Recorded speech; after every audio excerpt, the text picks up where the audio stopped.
So hello students, हम लोग start कर रहे हैं क्लास 8 का चैप्टर नंबर 2। तो जो दूसरा चैप्टर है क्लास 8 का हिस्ट्री से होने वाला है वो, जिसका नाम है रीशेपिंग इंडियाज पॉलिटिकल मैप। ठीक है कि सिंपली जो है इस चैप्टर में हम लोग पढ़ेंगे जिस टाइम पीरियड के बारे में, वो टाइम पीरियड होगा दिल्ली सल्तनत के बाद, यानी कि 12वीं सेंचुरी से चालू होगा। ठीक है, 12वीं सेंचुरी से 16वीं सेंचुरी के बीच का जो है हिस्ट्री इस चैप्टर में हम लोग पढ़ेंगे। तो इन समय के बीच में इंडिया के अंदर क्या क्या पॉलिटिकल चेंजेस हुआ था। ठीक है, कौन कौन से नए एम्पायर्स फॉर्म हुए थे। ठीक है, उस एम्पायर्स के कारण लोगों के लाइफ पे क्या असर पड़ा था, ये सब इस चैप्टर में हम लोग देखने वाले हैं। देखो, तो सबसे पहले इंट्रोडक्शन पार्ट में बताया गया है कि मिडाइवल पीरियड का मतलब क्या है, मीनिंग ऑफ मिडाइवल पीरियड। तो देखो, मिडाइवल का टर्म जो मिडाइवल है, इसका मतलब होता है बिटवीन टू एजेस, यानी कि दो समय के बीच का जो समय होता है उसको बोला जाता है मिडाइवल। और ओरिजिनली ये अप्लाइड होता है यूरोपियन हिस्ट्री के अंदर, यूरोपियन हिस्ट्री में होता है मिडाइवल पीरियड। आगे बताया गया है कि रफली covers from the fall of Roman empire to the renaissance.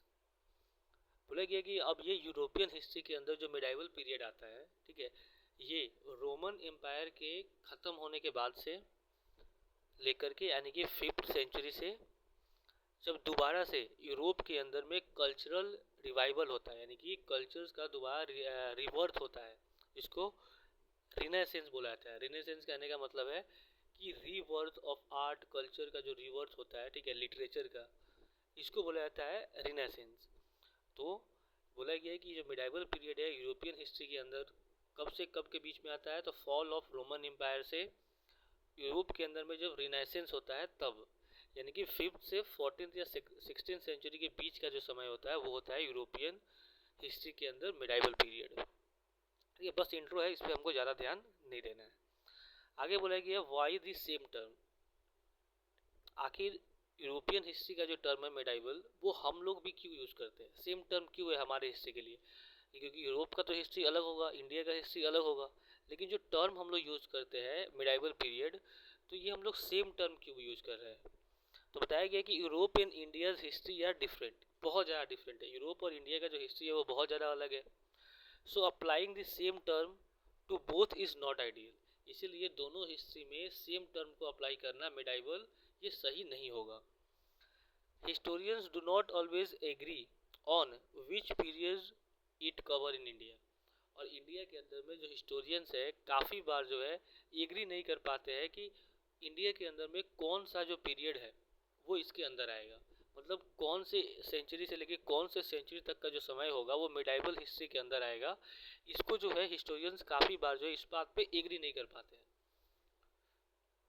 कोई बोल रहा होता है कि 7th सेंचुरी से लेकर 16th सेंचुरी तक, ठीक है, कोई फिर अलग डेट दे रहा होगा। तो ऐसे ये जो हिस्टोरियंस है वो एग्री नहीं कर पाते हैं कि इंडिया के अंदर जो मिडाइवल पीरियड होगा उसका एक एक्यूरेट ईयर क्या होगा, कि कौन से सेंचुरी से कौन से सेंचुरी तक के बीच में होगा।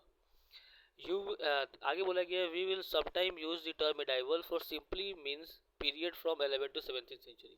बोला गया कि कभी कभी हम लोग मिडाइवल टर्म का यूज करेंगे, ठीक है, और मिडाइवल जब भी यूज करेंगे इसका मतलब 11th to 17th सेंचुरी के बीच का जो समय है, 11 से 17वीं शताब्दी तक के बीच के समय का जो हम लोग बात कर रहे होंगे। आगे बताया गया है tapestry of the past helpful tips. अब जो हम लोग हिस्ट्री पढ़ रहे हैं उसका नाम दे दिया गया है टेपेस्ट्री ऑफ द पास्ट। ठीक है, टेपेस्ट्री ऑफ द पास्ट कहने का मतलब क्या है, ठीक है, अतीत का समृद्ध। ठीक है, हिंदी होता है इसका अतीत का समृद्ध। ठीक है, इसका मतलब हुआ है कि मतलब जो बहुत ज़्यादा कम्प्लेक्स और इंटरकनेक्टेड जो ह्यूमन का हिस्ट्री है, यानी कि हमारा जो इतिहास है, ठीक है, उन सबको एक साथ जो है हम लोग बोलते हैं टेपेस्ट्री ऑफ द पास्ट। ठीक है, तो बोला गया है कि सिंपल सा समझ लो तुम कि हमारे हिस्ट्री के अंदर में जो भी चैप्टर्स आ रहे हैं उन चैप्टर्स के लिए एक टर्म दिया गया है, हिस्ट्री के लिए टर्म दिया गया है जिसका नाम हो गया है टेपेस्ट्री ऑफ द पास्ट। तो बोला गया कि टेपेस्ट्री ऑफ द पास्ट के जो भी चैप्टर्स होंगे, यानी कि हिस्ट्री के जो भी चैप्टर्स होंगे इस क्लास में, we have tried to keep few details dates as possible, only those mark important reference point. बोला गया है कि हिस्ट्री के सेक्शन में जो है हमने काफ़ी कम जो है डेट्स को ट्राई किया है रखना, ठीक है, और वैसे ही डेट्स का केवल जिक्र किया है जो डेट काफ़ी ज़्यादा इंपॉर्टेंट है। You will find helpful to keep revisiting the timeline to those chapters. In those chapters.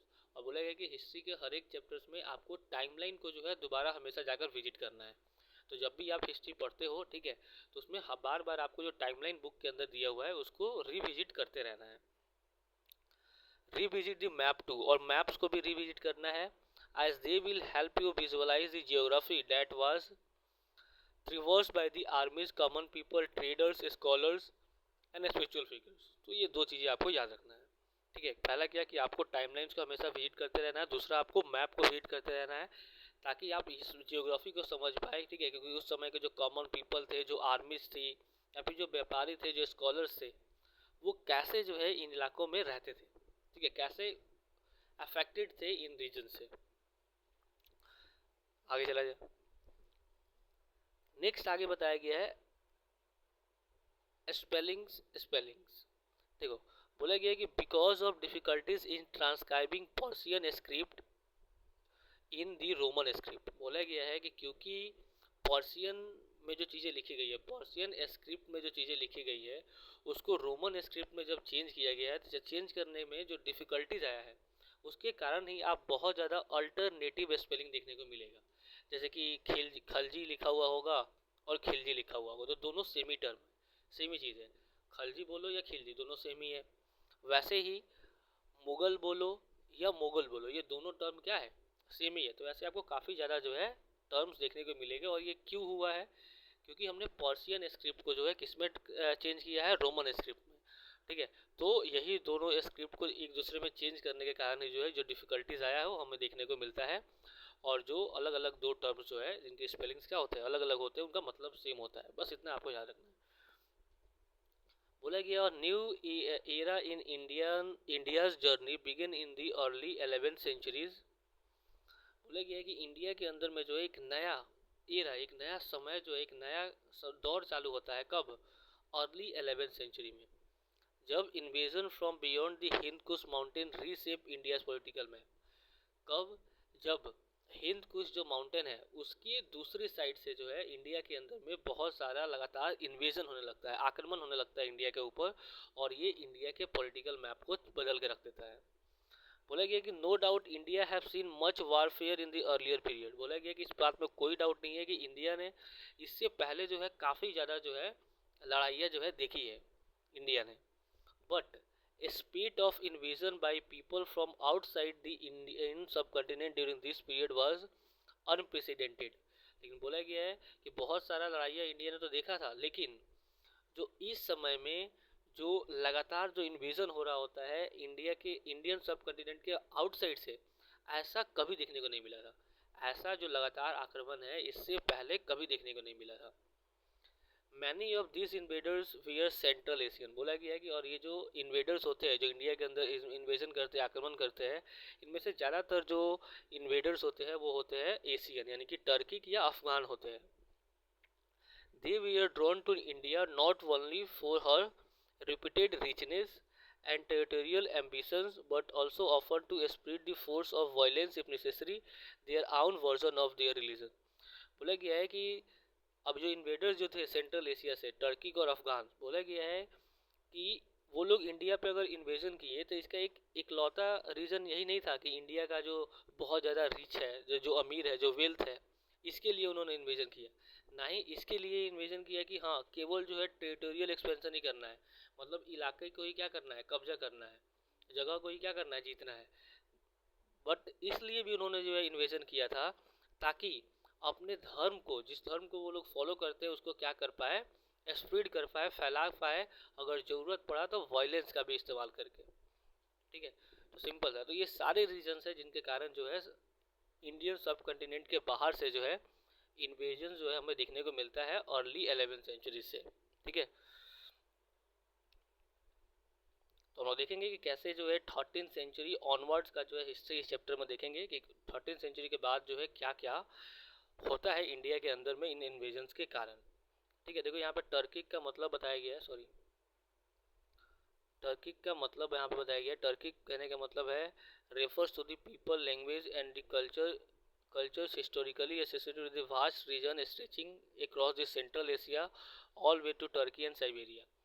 Turkic बोलने का मतलब है, ठीक है, ये लोगों के बारे में या भाषा की या कल्चर के बारे में बोल रहा है, जो किस रीजन से जुड़ा हुआ है, सेंट्रल एशिया से। सेंट्रल एशिया कहने का मतलब है आज के जो टर्की और सीरिया वाला जो कंट्री है, इनके आसपास के रीजन से।